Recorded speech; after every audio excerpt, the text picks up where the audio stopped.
इस समय आप देख रहे हैं पुंडरीकाक्ष मंदिर में भगवान राधा कृष्ण की मूर्ति श्याम स्वरूप में कृष्ण है और राधा जी अपने जो है मनोहारी रूप में है। अभी कुछ देर पहले ही इस मूर्ति की जो है प्राण प्रतिष्ठा हुई है और एक बड़ा चमत्कार यहाँ देखने को मिला है कि जैसे ही मूर्ति की प्राण प्रतिष्ठा होने के बाद वैदिक रीति रिवाज से जब मंत्रोपचार किया जा रहा था और उसी समय जब आंखों से भगवान की पट्टी निकाली जाती है और उनके सामने आईना लाता है तो वो चकनाचूर हो जाता है, टूट जाता है। तो उस समय चूंकि कोई पुजारी या कोई दूसरा व्यक्ति नहीं पकड़े हुए था, इस आईने को पकड़ने वाले महन भरद्वाज जी थे। तो महन जी, वो अनुभव हम आपसे जानना चाह रहे थे कि अलौकिक घटना आज जो हुई है तो किस तरह का अनुभव रहा, उस समय क्या एहसास हो रहा था आपको? आज हमारे पुरोहित जब भगवान की प्राण प्रतिष्ठा करा रहे थे तो प्राण प्रतिष्ठा कराने के उपरांत भगवान के नेत्र बंद रहते हैं। जब मूर्ति आती है सारी प्रक्रिया के दौरान नेत्र बंद रहते हैं और उनके नेत्र जब खुले जाते हैं तो शीशे के सामने खुले जाते हैं। एक मेरी नातनी है, छोटी सी कन्या, तो उसको बुलाया गया था, लेकिन वो भगवान का स्वरूप देख के डरने लगी, रोने लगी। तो मेरे साथ में जो थे, मैंने उससे कहा कि तुम एक काम करो, मेरे हाथ से इसको टच कर दो। और जैसे ही हमारे पंडित जी ने भगवान राधा रानी और कृष्ण भगवान की जैसे ही पट्टी खोली तो मेरे हाथ में शीशा था, स्वतः ही टूट गया वो एकदम, और बहुत तेज आवाज आई, चट।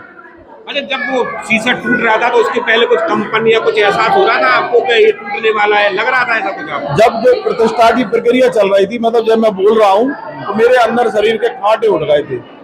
मुझे ऐसा लग रहा था कि वाकई में हमारे जो पद्धति है, जो प्राण प्रतिष्ठा बोलते हैं, वाकई में भगवान में प्राण आ गए। तो आपने उसको साक्षात अनुभव आज मैंने महसूस किया और अभी भी महसूस कर रहा हूँ मैं। नहीं तो इसके पहले से ये तय था क्या कि ये मूर्ति हम आईना दिखाएंगे तो ये टूटेगा, पहले से आप? नहीं, मेरा ऐसा कोई तय नहीं था कि आईना, ये तो पंडित जी ने बोला कि आईना ला के रख लो तो हमने ले आए थे।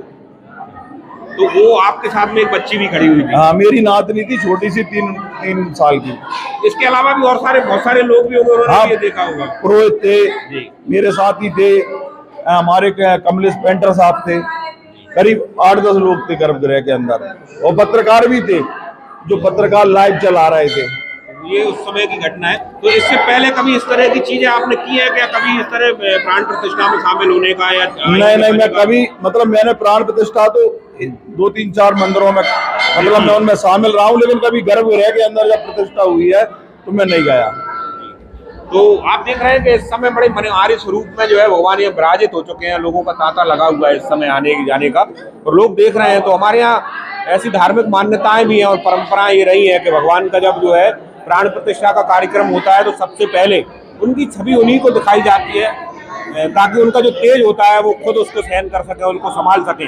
और ऐसे में कई बार ऐसा होता रहा है कि जो शीशा उनके सामने रखा जाता है वो टूट जाता है। तो ये अद्भुत चमत्कार होता है और कहा यह जाता है कि जो सिद्ध क्षेत्र होते हैं या जिन मंदिरों में प्राण प्रतिष्ठा के दौरान पूरी वैदिक रीति रिवाज से ये कार्यक्रम किया जाता है, तो अब ये माना जा सकता है कि पुंडरीकाक्ष मंदिर की इन मूर्तियों की प्राण प्रतिष्ठा के बाद बहुत ही सिद्ध तौर पर जो है भगवान यहाँ विराजे हैं। और आज की इस चमत्कारिक घटना ने पूरे शहर में एक नया माहौल बना दिया।